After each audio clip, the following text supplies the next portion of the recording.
क्योंकि वो दोपहर तो शायद ही कोई भूल सकता हो जब राजीव खुद दिल्ली से हजारों किलोमीटर दूर फंसे हुए थे। आईसीयू के भीतर इंदिरा जिंदगी और मौत की जंग लड़ रही थी और ऑपरेशन थिएटर के बाहर गलियारे में अरुण नेहरू हिंदुस्तान की सियासी बाजी तैयार कर रहे थे। राजीव और इस मुल्क की सत्ता के सिंहासन के बीच आने वाली हर बड़ी अड़चन दूर कर रहे थे। और यकीन करिए हमारा, अगर 1989 के लोकसभा चुनाव में राजीव गांधी के हाथों से सत्ता का सिंहासन फिसला था तो उसके पीछे शायद सबसे बड़ी वजह अरुण नेहरू थे। मगर इससे भी ज्यादा सनसनीखेज तो यह है कि अरुण नेहरू और राजीव के बीच ये दूरियां कभी आती ही ना, अरुण राजीव की खिलाफत कभी करते ही ना, अगर अरुण और राजीव के बीच सोनिया गांधी का अपने होठों से देने वाला वो एक चुंबन ना आ जाता, सोनिया की वो एक किस ना आ जाती जिस किस ने शायद राजीव की तकदीर पलट के रख दी। वर्ष 1980 का लोकसभा चुनाव याद करिए। इन लोकसभा चुनावों के भीतर मैडम गांधी 2 लोकसभा सीटों से चुनाव लड़ रही थी, याद होगा आपको। एक लोकसभा सीट थी उत्तर प्रदेश की रायबरेली और दूसरी आंध्र प्रदेश की मेंढक। दोनों से जीत दर्ज करती हैं मैडम। और इसके बाद मैडम गांधी को तय करना था कि मेंढक से वो अपनी सदस्यता बचाए रखना चाहती हैं या रायबरेली से। और इंदिरा गांधी ने तय किया कि वो मेंढक के लोकसभा सदस्य के तौर पर ही लोकसभा में अपना नामांकन दाखिल करेंगी, रायबरेली की सीट छोड़ देंगी। अब रायबरेली की सीट छोड़ने का निर्णय तो कर लिया था इंदिरा ने, मगर रायबरेली की सीट गांधी परिवार की पारिवारिक सीट थी। इसी नाते इंदिरा चाहती थी कि यद्यपि उन्होंने रायबरेली छोड़ने का निर्णय जरूर किया है, मगर रायबरेली की सीट से कांग्रेस के बिल्ले के तले कोई विश्वसनीय व्यक्ति ही चुनाव लड़े। और उस विश्वसनीय व्यक्ति को ढूंढने की जिम्मेदारी मैडम गांधी की ओर से दी गई उत्तर प्रदेश कांग्रेस के 2 सबसे कद्दावर राजनीतिक चेहरों को, एक हेमवती नंदन बहुगुणा और दूसरे विश्वनाथ प्रताप सिंह यानी वीपी सिंह। बहुगुणा की ओर से नाम आगे किया गया रायबरेली के स्थानीय विश्वस्त कांग्रेस नेता जगपत दुबे का और विश्वनाथ प्रताप सिंह की ओर से नाम आगे किया गया अरुण नेहरू का। इंदिरा की ओर से विश्वनाथ प्रताप सिंह के प्रत्याशी अरुण नेहरू पर मुहर लगाई गई और इसके पीछे इंदिरा की 2 सबसे खास वजहें थीं। अव्वल तो यह कि इंदिरा चाहती थी कि चूंकि रायबरेली उनकी पारिवारिक लोकसभा सीट है तो अगर गांधी नेहरू परिवार का ही कोई व्यक्ति रायबरेली का प्रतिनिधित्व देश की संसद के भीतर करेगा तो ज्यादा मुनासिब लगेगा। और अरुण नेहरू इंदिरा गांधी के चचेरे भाई लगते थे। मगर दूसरी वजह शायद इंदिरा के जहन में उस वक्त ज्यादा तेज बिजली की तरह कौंध रही थी और जिसने इंदिरा को शायद सबसे ज्यादा मजबूर किया था अरुण नेहरू के चयन पे। दरअसल उस वक्त तक इंदिरा राजीव के सियासी पदार्पण की योजना पे काम कर रही थी और इसके लिए इंदिरा चाहती थी कि कोई ऐसा व्यक्ति राजीव को सियासत का ककहरा सिखाए जो इस देश की सियासी नब्ज को भी भली भांति समझता हो, उनके इशारों पर भी काम करता हो और साथ ही साथ राजीव के लिए मात्र लाभ हानि के दृष्टि के अतिरेक एक पारिवारिक स्नेह भी रखता हो। और अरुण नेहरू इन तीनों मानदंडों पर इंदिरा की दृष्टि में बिल्कुल खरे उतरते थे। इसी नाते इंदिरा ने न सिर्फ अरुण नेहरू को 1980 का लोकसभा चुनाव रायबरेली की सीट से लड़वाया, बल्कि अरुण के कंधों पर राजीव को सियासत सिखाने की जिम्मेदारी भी सौंप दी। और अरुण ने आगे चलकर अपनी जिम्मेदारी को बखूबी निभाया भी। फिर चाहे राजीव को अमेठी से चुनाव लड़वाना हो या अमेठी का चुनाव जितवाना हो, कांग्रेस के हर बड़े नेता के साथ राजीव की व्यक्तिगत मुलाकात करवाकर राजीव को इस देश के अलग अलग हिस्सों की सियासत के बारे में जानकारियां मुनासिब कराना हो, या फिर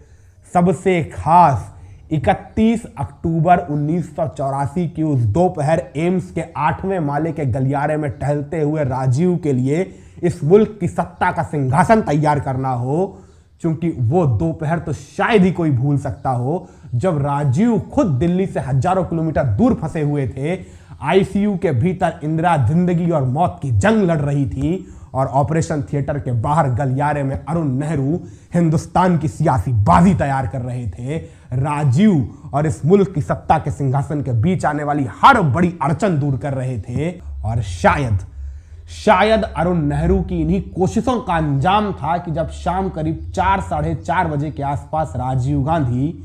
कमरे के भीतर सोनिया गांधी के साथ व्यक्तिगत बातचीत कर रहे थे, तब कांग्रेस के अंतरतम गर्भगृह के सबसे विश्वसनीय चेहरों में से एक पीसी अलेक्जेंडर राजीव का हाथ पकड़ के राजीव को बाथरूम के भीतर लेकर जाते हैं, बाथरूम का दरवाजा बंद करते हैं और बाथरूम के अंदर खड़े राजीव का कंधा पकड़ राजीव को विश्वास आश्वस्ति दिलाते हुए कहते हैं, आपको प्रधानमंत्री बनना होगा और आज शाम राष्ट्रपति के यहां चल शपथ भी लेनी होगी। मगर तकदीर का खेल कहिए या कुदरत का करिश्मा या नियति का कुचक्र या सियासत का तकाजा, जो कहना हो कह लीजिए, क्योंकि यकीन तो होता ही नहीं है हमें कि वो अरुण नेहरू जो 1984 के 10वें महीने में राजीव को वजीर आजम के तख्ते तलक पहुंचाने के लिए हर संभव कोशिशें करते नजर आ रहे थे, दिन रात खून पसीना एक करते हुए नजर आ रहे थे, महज 2 बरस के भीतर भीतर ऐसा क्या हो गया था कि वही अरुण नेहरू हिंदुस्तान के वजीर आजम के तख्त को राजीव की मुट्ठी से खींच बाहर निकाल देने के लिए इस कदर बेताब नजर आ रहे थे कि राजीव के खिलाफ बनने वाली हर सियासी तंजीम के पीछे के सबसे बड़े कर्ता धर्ता अरुण नेहरू कहला रहे थे। और यकीन करिए हमारा, अगर 1989 के लोकसभा चुनाव में राजीव गांधी के हाथों से सत्ता का सिंहासन फिसला था तो उसके पीछे शायद सबसे बड़ी वजह अरुण नेहरू थे। मगर इससे भी ज्यादा सनसनीखेज तो यह है कि अरुण नेहरू और राजीव के बीच ये दूरियां कभी आती ही ना, अरुण राजीव की खिलाफत कभी करते ही ना, अगर अरुण और राजीव के बीच सोनिया गांधी का अपने होठों से देने वाला वो एक चुंबन ना आ जाता, सोनिया की वो एक किस ना आ जाती, जिस किस ने शायद राजीव की तकदीर पलट के रख दी। क्या है उस किस की कहानी और कैसे अरुण नेहरू ने राजीव के हाथों से सत्ता का सिंहासन खींचा, अगर ये मुकम्मल दास्तान सुननी है तो चलना पड़ेगा वरिष्ठ पत्रकार नीरजा चौधरी की किताब हाउ प्राइम मिनिस्टर डिसाइड के पेज नंबर 150 के 5वें पैरे पर। दरअसल इस किताब में पढ़ेंगे तो आपको पता लगेगा कि फरवरी 1986 में भारत में पोप जॉन पॉल द्वितीय का आगमन हो रहा था। अब ये बात तो हम सभी जानते हैं कि ईसाई मतावलंबियों में पोप की मान्यता बिल्कुल वैसी है जैसी सनातन मतावलंबियों में शंकराचार्य की।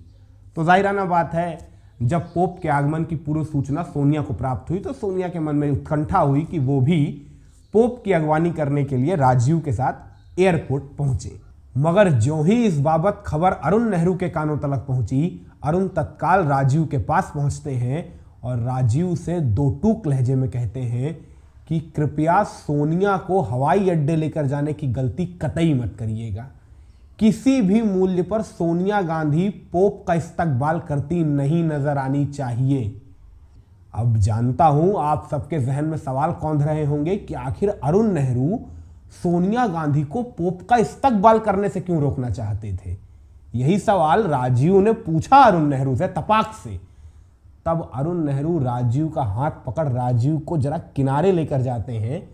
और आराम से सारी बात समझाते हैं।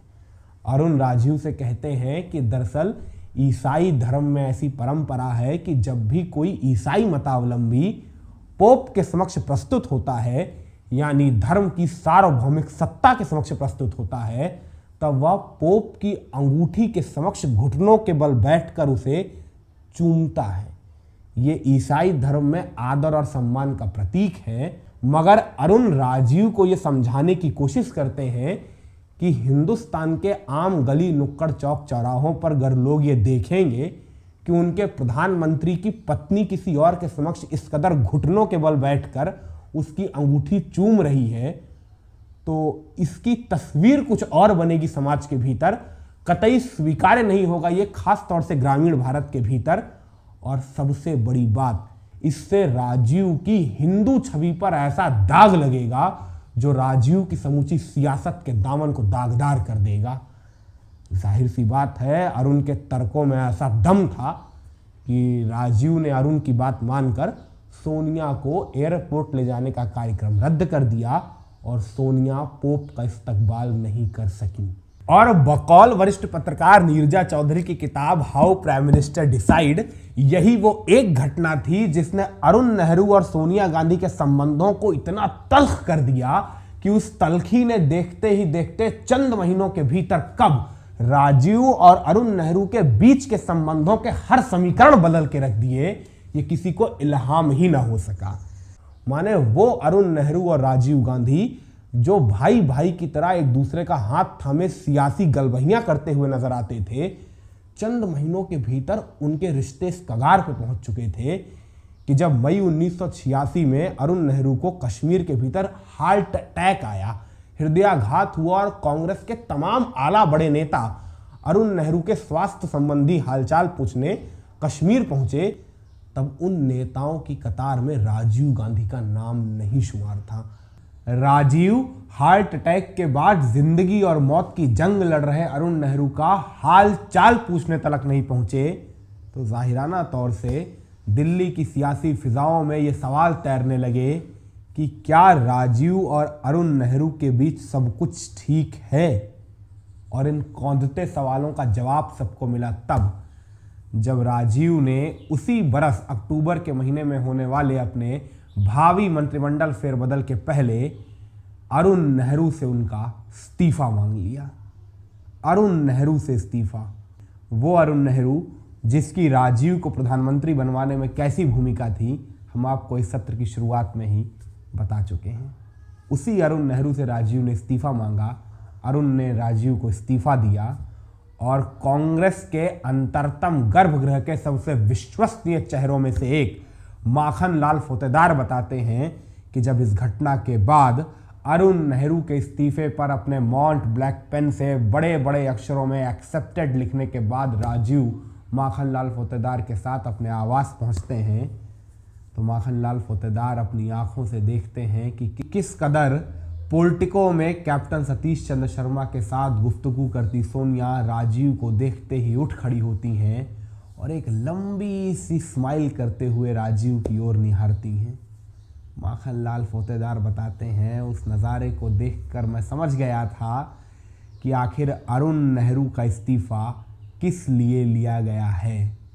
वो इस्तीफ़ा जिसका सच जानने के लिए जब देश की मीडिया ने अरुण नेहरू से सवाल पूछे तो अरुण ने खामोशी की चादर ओढ़ ली। दिन गुजरे, हफ्ते गुजरे, महीने गुजरे, बरस गुजरे, मगर अरुण की खामोशी की चादर थी कि हटने का नाम नहीं ले रही थी। तब शायद किसने ही सोचा रहा होगा कि ये खामोशी असल में आने वाले शोर की भूमिका भर है।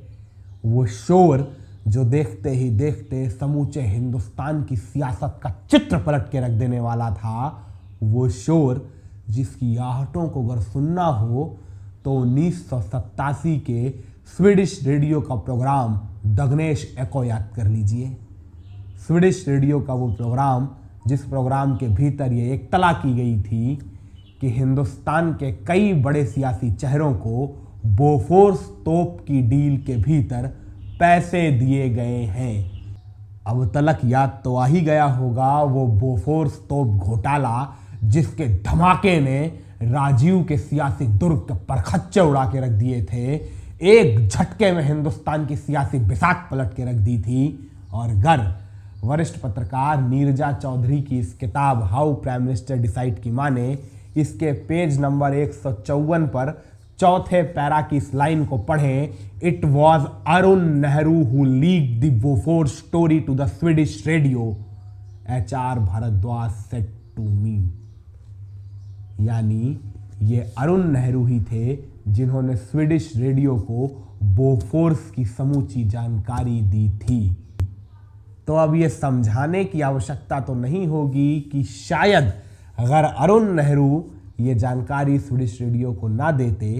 तो स्वीडिश रेडियो ये प्रोग्राम ना करता और शायद हिंदुस्तान की सियासत में बोफोर्स घोटाले का वो धमाका ना होता, शायद राजीव की सरकार ना जाती। मगर ये हो ना सका क्योंकि राजीव और अरुण का ब्रेकअप हो चुका था। वो ब्रेकअप जिसके बारे में लिखते हुए इस किताब के पेज नंबर 150 का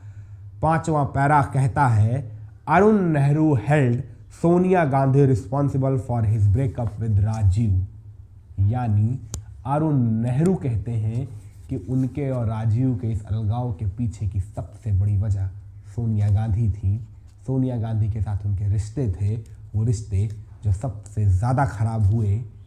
पोप की अंगूठी चूमने की उस कहानी के बाद।